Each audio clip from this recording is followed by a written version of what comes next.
தமிழ் திரையுலகிற்கு இயக்குனர் பாக்யராஜ் அவர்கள் ஆற்றிய ஒரு மகத்தான சேவையை, அரிய பங்களிப்பை ஒரு கிரெடிட் கொடுக்குற விதமாக அரசு மரியாதையோடு அவருடைய உடலானது அடக்கம் செய்யப்பட இருக்கிறது அப்படின்ற ஒரு தகவல் நேற்றே வெளியானது. அதிகாரப்பூர்வமாக இது சம்பந்தமான அறிவிப்பு அரசு தரப்பிலிருந்தும் வெளியிடப்பட்டது. அதற்காக அங்கே காட்சிகள் தயாராகிட்டு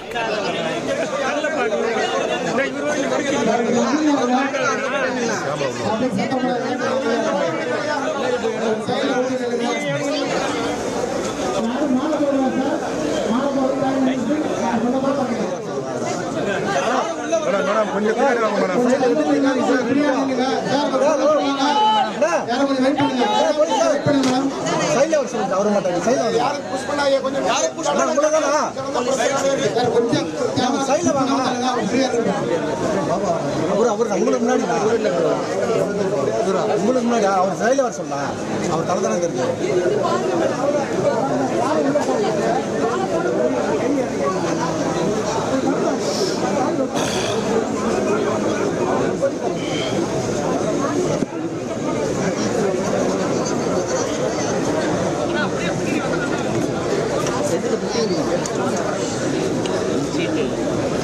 கேமராமேன் சார் சைடில் வாங்க சார், போலீஸ் கேமராமேன் சார்.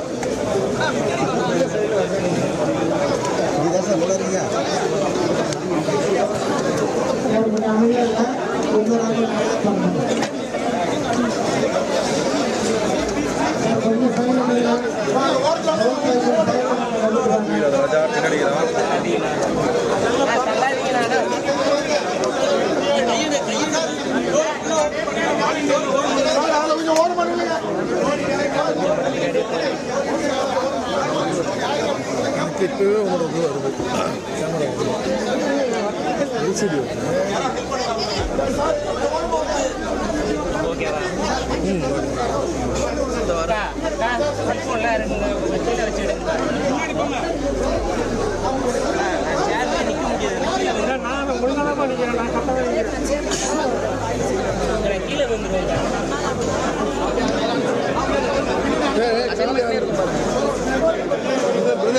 ஏற்கனவே புடையிற மாதிரி இருக்கு.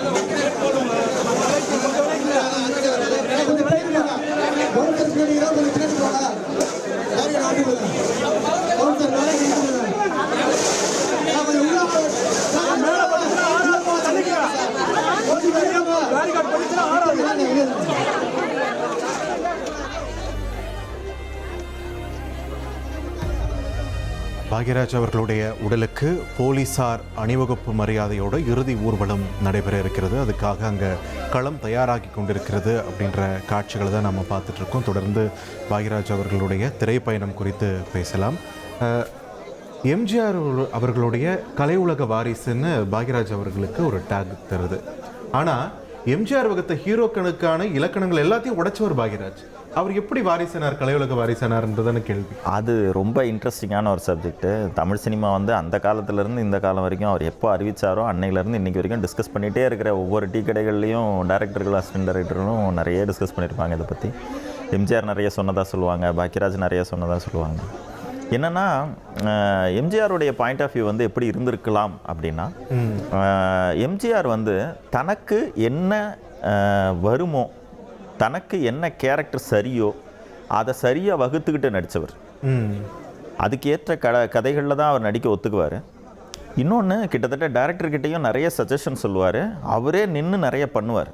பாடல்கள் இப்படி தான் இருக்கணும் அப்படிங்கிறது, பாடல் ஆசிரியர்களை செலக்ட் பண்ணுறதுலேருந்து, இசையமைப்பாளரை செலக்ட் பண்ணுறதுலேருந்து, ஒரு இசையை ஓகே பண்ணுறதுலேருந்து, ஒரு டைரக்டருக்கு நிகராக தனக்கு எது வேணுமோ தனக்கான சட்டையை தானே தச்சுக்கிட்டவர் அவர்.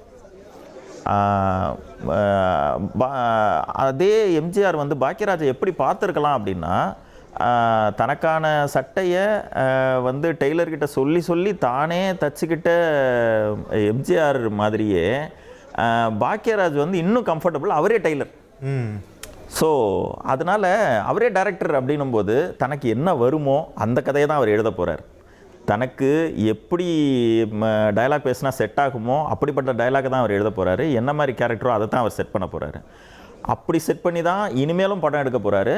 அவருடைய படங்கள் எம்ஜிஆர் அப்படி அனௌன்ஸ் பண்ணும்போதெல்லாம் தன் கரியரினுடைய உச்சத்தில் இருக்கிறாரு பாக்யராஜ். அவர் வந்து நம்ம இளையராஜாவை பற்றி கேள்விப்படுவோம்ல, அவர் வந்து மியூசிக் போடுறதுக்கு முன்னாடியே அந்த மியூசிக்கை விற்றுருவாங்க அப்படின்னு. அவர் வந்து 5 பாட்டு தரேன்னு ஒத்துக்கிட்டாலே போதும், அதை வச்சு ஒரு படத்தையே உருவாக்கி ஒரு இது பண்ணிவிடுவாங்க. அதனால் அவர் முன்னாடி அவர்கிட்ட வந்து டைரக்டர்களும் ப்ரொடியூசர்களும் வந்து க்யூவில் நின்னாங்க அப்படின்னு. கிட்டத்தட்ட அதே மாதிரியான ஒரு எதிர்பார்ப்பு வந்து அதே மாதிரியான ஒரு ஸ்டார்டம் அது வந்து நம்ம பாக்யராஜ் சாருக்கும் இருந்திருக்கு. அவர் வந்து ஒரு திரைக்கதையை எழுதுறதுக்கு முன்னாடியே ப்ரொடியூசர்ஸ் வந்து அடுத்த படம் நான் பண்ணுறேன் அப்படின்னு அட்வான்ஸ் கொடுக்கறதுக்கு வந்து லைனில் நின்ன காலகட்டம்லாம் உண்டு. ப்ரொடியூசர்கள் வந்து தொல்லை பண்ணுவாங்க அப்படின்னு சொல்லி அவாய்ட் பண்ணுவாராம், பேசுகிறதையே அவாய்ட் பண்ணுவாராம். அதனால் வந்து பாக்யராஜோடைய அசிஸ்டன்ஸை பிடிச்சி அவங்கள வந்து கிட்டத்தட்ட வந்து வலுக்கட்டாயமாக காரில் ஏற்றி கடத்தி கொண்டு போய் அவங்கள தாடையை தடவி அவங்கள வந்து செல்லம் கொஞ்சி எப்படியாவது எனக்கு ஒரு அப்பாயின்மெண்ட் மட்டும் வாங்கி கொடுப்பா அப்படின்னு சொன்ன கதைகள்லாம் கூட நிறைய நடந்திருக்கு. ஸோ அப்படி இருந்த ஒருத்தர் அவர் நடிக்கிறது, அவர் பேசுறது எல்லாமே பெண்களுக்கு பிடிக்குது. ஸோ இந்த சிமிலாரிட்டி இருந்திருக்கலாம். எம்ஜிஆருக்கு பெண் ரசிகைகள் அவ்வளோ அதிகம். ஸோ இந்த சிமிலாரிட்டி இருக்கலாம். ஸோ இதெல்லாத்தையும் பார்த்து ஓகே பெண்களுக்கு பிடிக்குது, வந்து தன் கதைகளை தானே டிசைன் பண்ணுறாரு, அவருக்கு வந்து ஃபெயிலியர்ஸ் வர்றதுக்கு வாய்ப்பு இல்லை,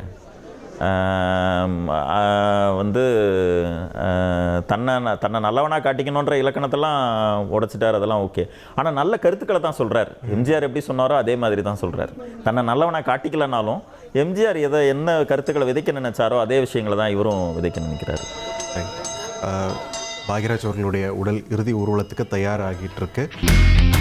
இனி செல்லும் இடமெல்லாம் செய்தி. தந்தை டிவியின் வாட்ஸ்அப் சேனலை ஃபாலோ பண்ணினா செல்ல இருக்கும் இடமெல்லாம் செய்தி.